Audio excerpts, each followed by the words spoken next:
Hello ചെമ്പനീർ പൂവ് പുത്തൻ promo വിശേഷങ്ങളിലേക്ക് എല്ലാ കുട്ടികാർക്കും സ്വാഗതം. അങ്ങനെ നമ്മുടെ പുതിയ പ്രൊമോയിലുണ്ടല്ലോ, നമ്മുടെ രേവതി അടുക്കളയിൽ കയറുന്നില്ലല്ലോ ഇപ്പോൾ. പകരം നമ്മുടെ സച്ചി നമ്മുടെ അച്ഛന്റെ കാര്യങ്ങളൊക്കെ നോക്കുവാട്ടോ. അതായത് അച്ഛൻ രാവിലെ നടന്നൊക്കെ കഴിഞ്ഞ് വരുമ്പോൾ വെള്ളം കൊടുക്കണം എന്നൊക്കെ പറയുക. അപ്പൊ നമ്മുടെ രേവതി കൊടുക്കുന്നതിലും കുറച്ച് വൈകി പോകും നമ്മുടെ സച്ചി. അപ്പൊ സച്ചി പറയുന്നുണ്ട്, അച്ഛാ സോറി അച്ഛാ, ഞാൻ എന്നാലിപ്പം ലേറ്റ് ആയിപ്പോ. രേവതി പറഞ്ഞിട്ടുണ്ടായിരുന്നു അച്ഛൻ നടന്നു കഴിഞ്ഞ് വരുമ്പോൾ കുറച്ച് വെള്ളം കൊടുക്കണമെന്ന്. ഇനി ഞാൻ നല്ലോണം നോക്കിക്കോളാം എന്നൊക്കെ പറയുക കേട്ടോ. അപ്പൊ നമ്മുടെ അച്ഛന് ഭയങ്കര സങ്കടം. അവൾക്ക് രേവതിക്ക് ആക്സിഡന്റ് പറ്റുന്നതിന് മുമ്പ് ഈ വീട് എങ്ങനെയായിരുന്നു, ഇപ്പൊ ഭയങ്കരമായിട്ട് ഉറങ്ങിപ്പോയി, എനിക്ക് വല്ലാത്തൊരു സങ്കടം തോന്നുന്നു എന്നൊക്കെ നമ്മുടെ അച്ഛൻ പറയുവാണേ.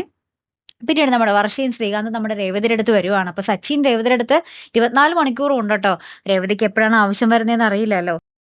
അതിനുശേഷം നമ്മുടെ രേവതിനെ കണ്ട് സംസാരിച്ചൊക്കെ വർഷം ഇങ്ങനെ തിരികെ പോകുമ്പോൾ നമ്മുടെ സച്ചിനോട് ചോദിക്കുന്നുണ്ട്, സച്ചേട്ടാ പൈസയ്ക്ക് വല്ല ആവശ്യമുണ്ടെങ്കിൽ എന്നോട് പറയണേ എന്ന് പറയും. അപ്പൊ സച്ചിക്ക് ഭയങ്കര ഒരു സമാധാനമാവട്ടെ, എന്നോട് ആദ്യമായിട്ട് ഈ വീട്ടിൽ ഒരാൾ അങ്ങനെ പറയുന്നേ. ഇങ്ങനെയൊക്കെ പറയാൻ ആളുള്ളത് തന്നെ ഭയങ്കര സമാധാന വർഷേ, ഞാൻ എന്തായാലും ചോദിച്ചോളാം ആവശ്യമുള്ളപ്പോ എന്ന് പറയുക കേട്ടോ. അപ്പൊ നമ്മുടെ വർഷയ്ക്കും സന്തോഷം, സച്ചിക്കും സന്തോഷം. ഇത് കേട്ട നമ്മുടെ ശ്രീകാന്തിനും രേവതിക്കും സന്തോഷം അല്ലെ. അങ്ങനെ മൊത്തത്തിൽ സന്തോഷത്തോട് സന്തോഷം. കാത്തിരുന്നതിനെ കാണാട്ടോ. അടുത്തൊരു വീഡിയോയുമായി വരുന്നത് വരയ്ക്കും ഗുഡ് ബൈ.